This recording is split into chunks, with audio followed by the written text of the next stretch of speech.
All right, so I want to finish off here with just a quick review. I don't want to do a whole predictions thing on Bitcoin because we didn't get what we got in the Bitcoin move here is a retreat to the breakout, which is what you had talked about. Actually, I don't even know if you talked about it on the show, but I bug you about the Bitcoin price, I think, every other day. So at one point you told me this that we could expect a pullback in price for Bitcoin, which is Mhm. exactly what we got, right? So and Yep. the pullback that we received is exactly where you would expect. Let's go with so here was it was essentially right over here. So this is the top of the trend that Mike had pointed out before, and then we broke out above, and now we're retesting it. So my big question to you, Mike, is this is the retest, yes? If we get a close, the next day to close, and it's a green candle over here, now you're all in. So we got 3 more hours in this session.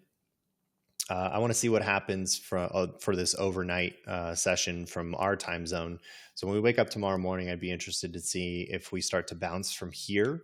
And tomorrow's candle would be more interesting because a close above the short-term EMA or some short-term trend might give us some confirmation that this is a throwback.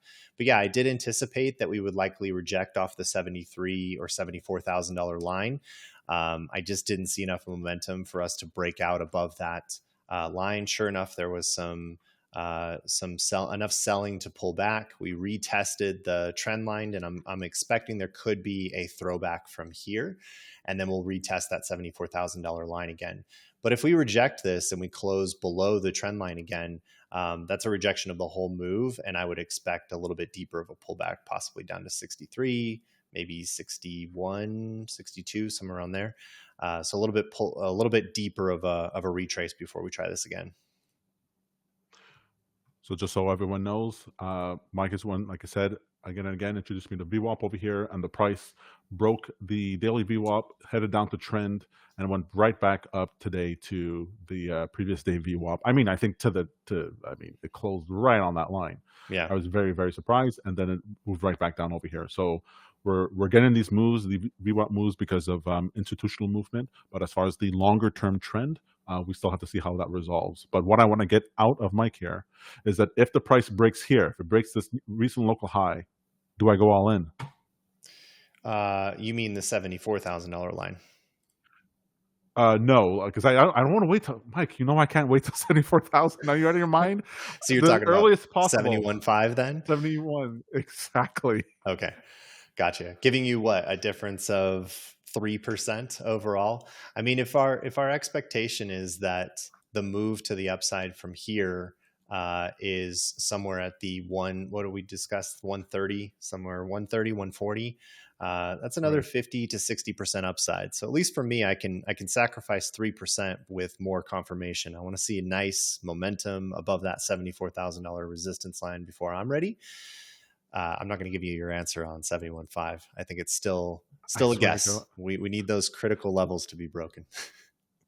Mike, I'm at 50x leverage here, okay? I can't handle that. You're telling me 3% is not enough. 3% is like 3% is huge for you. For You're right. If I'm trading spot, then I can sacrifice 3%. For you, that's a big deal. That totally makes sense.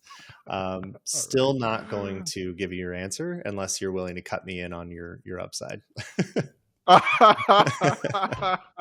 Yes, I will. I definitely will. Are you kidding me? Excellent. All right, so that's what I'm waiting for too here. This as long as this trend doesn't break, I'm just accumulating there for my positions. As I've mentioned to you in the past, Mike, like I don't really care if my positions get liquidated because when it does win, as long as I win 1 out of 10 or whatever, it's such a big gain. I have no problem. What I can't handle is waking up and Bitcoin is up and I'm not in the trade. That I will not suffer, and I will lose every day. You hear that, wife? I'm going to lose every day until I get the win up. There's no way I'm going to sleep without a position on. So I think your trading strategy is one of those reminders that I always try to share with people, is that the calculation of expectancy is way more important than your win rate. What you're saying is you have a 10% win rate, but when you win, you win Right. significantly more than you lose on average. And I think that's a great observation to make here about the way that you trade. When that big win happens, you're going to go all in and take the ride all the way up, right? And not pull your profits too Oh my God. early. You're going to take the ride to the top, right? Look, I don't mind if I even give back all the profits. I just want to know that the account was at a high water mark. That's all I really care about, that it was there. We're still working on this, Tom. We're still working on this. All right. Perfect. All right. So we'll leave it there for this week for After Hours. Thank you very much for joining us. And thank you, Mike, always for your very reasonable market assessment. It's a nice little balance. I like to be crazy. Mike likes to be reasonable because he likes to think of the viewers and he likes to be responsible.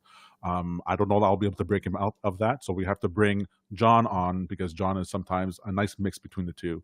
Crazy, Hey, but responsible as well. NVIDIA is still my meme stock bet. Remember, like I'm still in that, babe. So That's true.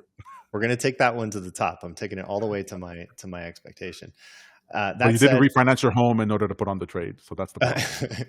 never have done that. Although there are times where, when you lose when you have such a large opportunity cost because you didn't get into Bitcoin when it was less than $1 per, and you still knew it had a ton of potential.